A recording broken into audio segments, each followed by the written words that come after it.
Всем привет! Это Ярослава, и это канал для тех, кто изучает русский язык. На этом канале мы говорим о том, как изучать русский язык быстрее, эффективнее, интереснее. И еще здесь мы читаем новости на русском языке, чтобы вы лучше понимали тексты, которые носители пишут для носителей, и вы могли лучше говорить. Итак, сегодня я принесла вам что-то интересное. Возможно, вы слышали про нового президента Аргентины, Хавьера Милея. Вы, наверное, слышали, что это очень эксцентричный персонаж, и вы можете подумать, при чем здесь русский язык, Россия и Хавьер Милей? Ну, во-первых, потому что я в Аргентине, и это интересно мне, а во-вторых, я хочу показать вам один интересный сайт, чтобы вы знали, где можно найти самые-самые-самые интересные новости, и чтобы вы никогда не попадались на удочку всяких фейков. Угу. Попадаться на удочку. Это, кстати, интересное выражение, мы его запишем. И что это за сайт? А я вам покажу прямо сейчас. Ну вот смотрите. Выглядит как обычный новостной портал. Угу. Этот сайт и называется Панорама, информационное агентство Панорама. Но если вы начнете читать новости, которые тут написаны, вы заметите что-то странное. Например, Тейлор Свифт отказалась от звания «Человек года» в пользу Владимира Путина. Было такое? Наверное, нет. И если вы посмотрите на эти новости, то сразу понятно, что это сатира, что это все неправда, и этот сайт — это просто фейковые новости, которые были написаны просто для прикола, просто по приколу, просто чтобы посмеяться. Но некоторые телеграм-каналы или некоторые новостные порталы не понимают шуток, и они думают, что это на самом деле реально существующее информационное агентство, и они просто перепечатывают эти новости себе. И несколько дней назад на этом портале появилась новость про Хавьера Милея, что он сказал, да, это Хавьер Милей, новый президент Аргентины, что он сказал: у вас 24 часа, чтобы убраться к своим балалайкам и матрешкам. Новый президент Аргентины объявил всех россиян персонами нон-грата. И некоторые люди, которые увидели эту новость, подумали, что это правда. Но мы с вами знаем, что это неправда, и мы с вами сейчас прочитаем эту новость, разберем все интересные слова, и не забудьте скачать PDF-файл, это бесплатно, ссылка в описании, чтобы лучше попрактиковаться, чтобы больше попрактиковаться и чтобы лучше запомнить все интересное, что было в этой статье. Итак, давайте начнем. Что же не сказал Хавьер Милей? Аргентинский президент Хавьер Милей подписал указ о депортации всех граждан России. Недавно избранный лидер дал им сутки на выезд, после чего они будут объявлены вне закона на территории латиноамериканской страны. Мы не потерпим в Аргентине людей, которые исповедуют чуждую нам идеологию. Русские, у вас 24 часа, чтобы убраться к родным березкам со своими балалайками и матрешками. Надеюсь, что даже вашего духа послезавтра тут не будет, объявил Милей. Столь радикальное решение президент объяснил коллективной ответственностью россиян за политику Москвы, а также возможными провокациями в связи с отказом Буэнос-Айреса вступать в БРИКС. Крупнейшие банки Аргентины начали массово замораживать счета россиян. В социальных сетях последние жалуются, что не могут снять со счетов свои деньги, а сотрудники финансовых учреждений предлагают им лично посетить отделение через пару-тройку дней. В посольство России в Буэнос-Айресе поступают сотни звонков от граждан с просьбой организовать выездные рейсы. Все тексты на этом сайте представляют собой гротескные пародии на реальность и не являются реальными событиями и реальными новостями. Ну что, вы можете представить, какая паника была у некоторых людей, которые прочитали эту новость, у людей, которые сейчас в Аргентине? Итак, что здесь сразу есть интересного? Несколько способов сказать человеку, чтобы человек ушел откуда-то, и начинается статья сразу с слова, почти, которого нет во многих других языках. Итак, начинается. У вас 24 часа. В русском языке есть слово «сутки», которого нет во многих других языках. Сутки — это 24 часа. Где-то у нас даже было... Вот. Дал им сутки на выезд. По-моему, в статье про Пригожина мы с вами уже говорили, что группа Пригожина прошла за сутки сколько-то километров. И технически можно сказать день, но день — это светлая часть дня. Поэтому если вы говорите, что я прочитал эту книгу за день, или я что-то сделал за день, то русский человек, скорее всего, подумает, что вы это сделали в течение дня. Например, вы начали делать утром, и к вечеру вы закончили.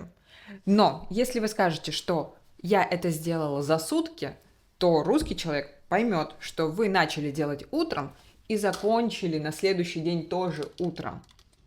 То есть вы это делали 24 часа. Вот такая разница. Итак, у вас 24 часа, чтобы убраться к своим балалайкам и матрешкам. Убраться. Возможно, вы знаете про слово «убраться» в контексте чистоты дома. Например, убраться дома. Помыть полы, помыть окна, убрать все вещи, сделать так, чтобы было чисто. Но есть еще одно значение у этого слова. Убраться значит уйти очень быстро, и это очень грубое слово. Например, если я говорю кому-то «убирайся, я не хочу тебя видеть», это значит, что я очень злая сейчас. И если честно, то, скорее всего, я никогда в жизни так не скажу никому, потому что это очень-очень грубо. «Убирайся, уходи, я не хочу тебя видеть». Все, это очень грубо.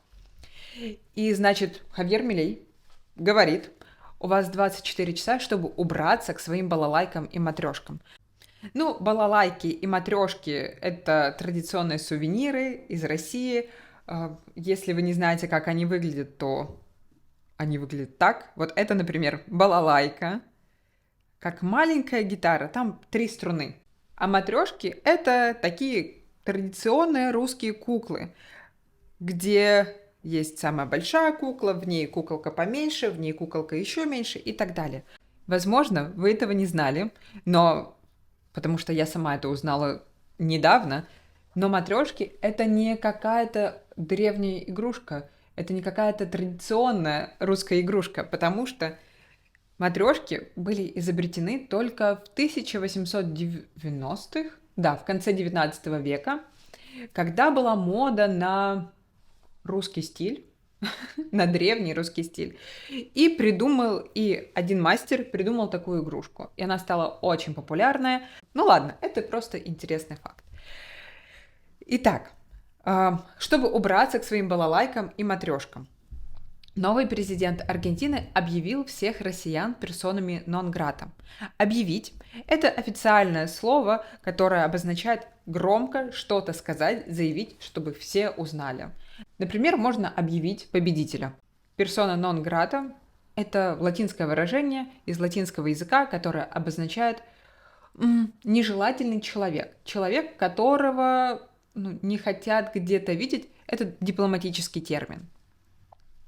Итак, Хавьер Милей, наш дорогой товарищ, подписал указ о депортации. Подпись. Подпись — это автограф. Например, знаменитости, актеры, певцы могут оставить автограф. То есть они подписывают, например, книги, или они оставляют свою подпись. И подписать указ значит, есть указ, написали какой-то закон и его подписали. Итак, подписал указ о депортации всех граждан России. Недавно избранный лидер, которого избрали, то есть выборы, где избирают президента.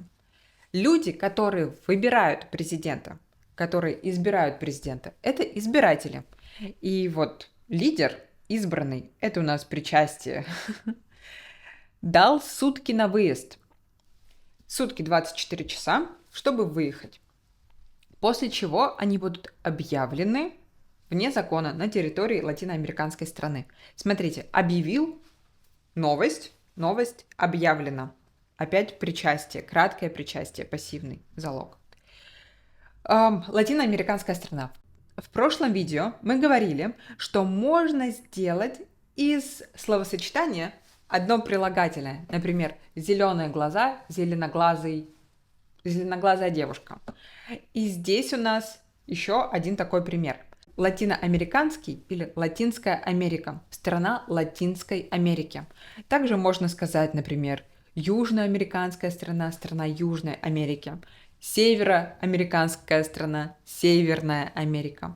Мы не потерпим в Аргентине людей. Вообще, точка. Мы не потерпим. Терпеть, потерпеть. Эти все слова будут в PDF. Вы можете скачать PDF, и у вас будет словарик. Терпеть значит в течение какого-то времени испытывать неудобства. Например, вам больно или вам некомфортно, но вы это не меняете, или вы с этим соглашаетесь и ничего не меняете. Например, что можно терпеть?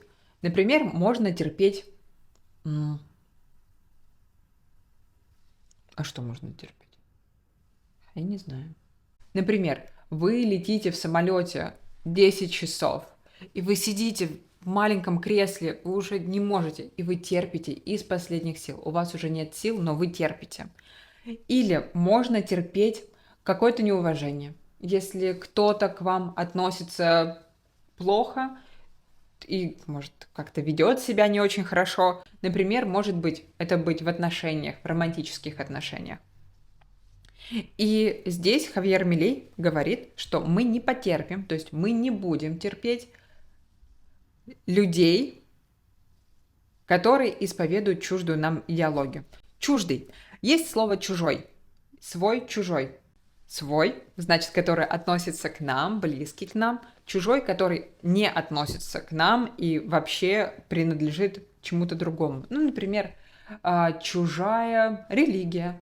И если чужой – это уже есть оппозиция, уже есть противопоставление, то чуждый – это еще сильнее.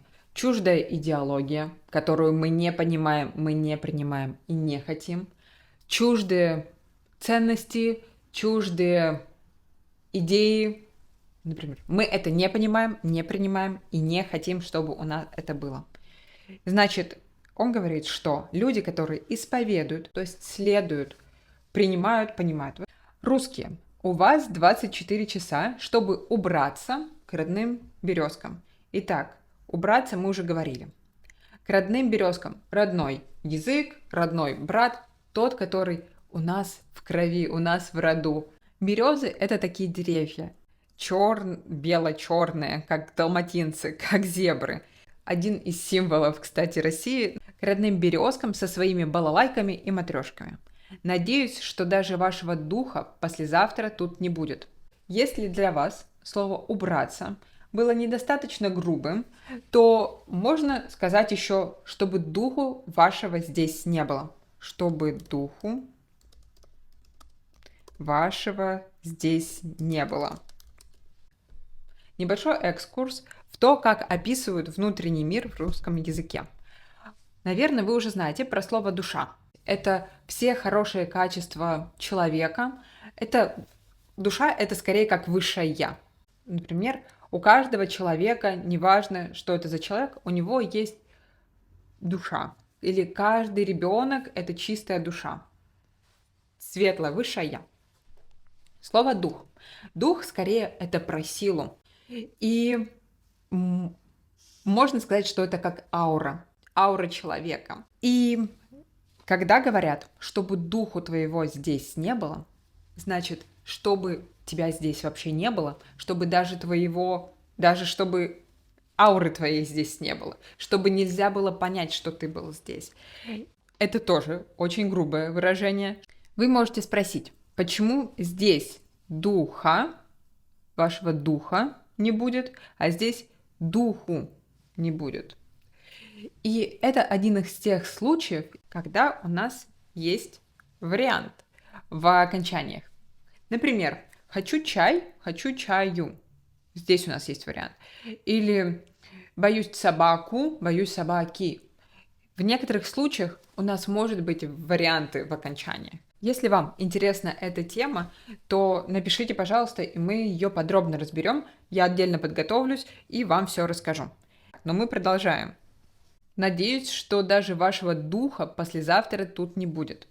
Столь радикальное решение. Столь. На что похоже? На какое слово похоже? Для меня это похоже на слово «столько». И эта частица «столь» усиливающая, и можно заменить на «настолько радикальное решение». Значит, настолько радикальное решение, столь радикальное решение президент объяснил коллективной ответственностью россиян за политику Москвы, а также возможными провокациями в связи с отказом Буэнос-Айреса вступать в БРИКС. В связи предлог можно заменить на связанный с, связь, когда связали вместе, связанными с отказом Буэнос-Айреса вступать в БРИКС. Крупнейшие банки Аргентины. Крупнейшие, самые крупные. Большой. Значит, мы можем добавить суффикс «ейш», и у нас получится синоним к «самый крупный». Самый крупный – это крупнейший. Самый умный – умнейший. Самый красивый – красивейший. И так далее. Эта форма «съешь», она более официальная, то есть чаще говорят «самый красивый», «самый умный», «самый крупный», но в официальных документах, в новостях, публицистике могут использовать такую форму. Крупнейшие банки Аргентины начали массово замораживать. Давайте делать цепочку, как обычно. Замораживать. Другая форма. Морозить. Угу. Замораживать – это совершенный вид. Морозить – несовершенный вид. Морозить. Убираем окончание и суффиксы в конце. У нас получается мороз. Итак, что значит мороз? Мороз – это когда очень холодно. Минус 30 градусов. И морозить, замораживать, значит, что-то охлаждать, делать что-то холодным, чтобы ничего вообще не могло двигаться. Значит, деньги на этом счету заморозить, то есть их зафиксировать, сделать так, чтобы человек не мог снять. Например, банк может заморозить деньги, и вы ничего не сможете с этим сделать. Можно заморозить проект. Вы делали какой-то проект, потом вы его ставите на паузу. И если изменятся условия, станет тепло, то вы это разморозите, и вы можете пользоваться деньгами, ваш проект, снова работать над проектом и так далее. То есть банки начали массово замораживать счета россиян. В социальных сетях последние жалуются. Кто такие последние? Давайте посмотрим, про кого только что говорили. Говорили про россиян, множественное число, счета, множественное число и банки. И вот из этих трех действующих лиц последние жалуются, россияне жалуются. Кстати, про жалуются. У меня последнее видео было. Нет, У меня видео в ноябре было. Дальше за ноябрь был как раз. Я жаловалась про Мар-дель-Плато. Да, последние жалуются, что не могут снять со счетов свои деньги. Вот это, мне кажется, очень интересным. Снять со счетов. То есть у вас на счету лежат деньги. Угу. У вас на счету лежат деньги. Деньги лежат на счету. А если вы хотите, чтобы деньги лежали на счету, вам нужно положить деньги на счет. Теперь, какой у нас ответный, какой у нас противоположный, какая у нас оппозиция этому глаголу? Положить, снять. Есть еще один вариант. Это разговорный вариант. Можно сказать закинуть. Например, баскетбольный мяч. Баскетбольный мяч. И можно закинуть в корзину. Закинуть. И это тоже снять. То есть, если вы тянетесь за мячом, вот мяч застрял сверху, вы тянетесь, и вы его снимаете. Значит, деньги можно закинуть на счет, деньги можно положить на счет, и деньги можно снять. Последние жалуются, россияне жалуются, что не могут снять со счетов свои деньги, а сотрудники финансовых учреждений. Учреждение – это официальное, очень бюрократичное название каких-то официальных компаний. Это могут быть банки, это могут быть школы, это могут быть налоговые, медицинские учреждения. Учреждение – это значит то, что учредили, то есть то, что сделали какая-то организация. И вот сотрудники финансовых учреждений, финансовых организаций предлагают россиянам лично прийти в отделение, посетить отделение, филиалы через пару-тройку дней. Пара – это 2. Например, пара сапог, пара джинсов. То есть то, чего пара. Например, пара супружеская, муж и жена. Это тоже пара. Тройка – это уже 3. Ну, например, тройка лошадей. Вот здесь, кстати, лошади и береза на фоне, про которые мы уже как раз говорили. В посольство России в Буэнос-Айресе поступают сотни звонков. Итак, пара – 2, тройка – 3, сотни – 100. Угу. Сотни звонков от граждан с просьбой организовать выездные рейсы. То есть выехать. Хавьер Милей говорит, что нужно выехать. И выездные рейсы, которые будут вас вывозить, собственно. Итак, это была небольшая новость, которая неправда. Все тексты на этом сайте представляют собой гротескные пародии на реальность и не являются реальными новостями. И мы с вами сейчас прочитаем еще раз эту новость. Угу. Не забудьте скачать PDF-файл, чтобы не потерять все интересные слова. И давайте начнем. У вас 24 часа, чтобы убраться к своим балалайкам и матрешкам. Новый президент Аргентины объявил всех россиян персонами нон-грата. Аргентинский президент Хавьер Милей подписал указ о депортации всех граждан России. Недавно избранный лидер дал им сутки на выезд, после чего они будут объявлены вне закона на территории латиноамериканской страны. Мы не потерпим в Аргентине людей, которые исповедуют чуждую нам идеологию. Русские, у вас 24 часа, чтобы убраться к родным березкам со своими балалайками и матрешками. Надеюсь, что даже вашего духа послезавтра тут не будет, объявил Милей. Столь радикальное решение президент объяснил коллективной ответственностью россиян за политику Москвы, а также возможными провокациями в связи с отказом Буэнос-Айреса вступать в БРИКС. Крупнейшие банки Аргентины начали массово замораживать счета россиян. В социальных сетях последние жалуются, что не могут снять со счетов свои деньги, а сотрудники финансовых учреждений предлагают им лично посетить отделение через пару-тройку дней. В посольство России в Буэнос-Айресе поступают сотни звонков от граждан с просьбой организовать выездные рейсы.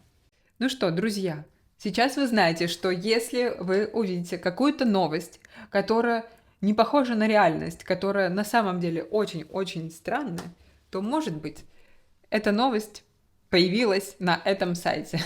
Поэтому проверяйте сайт информационного агентства «Панорама», чтобы знать, что правда, а что неправда. А мы с вами сейчас прощаемся и до скорой встречи в новом видео. Всем пока!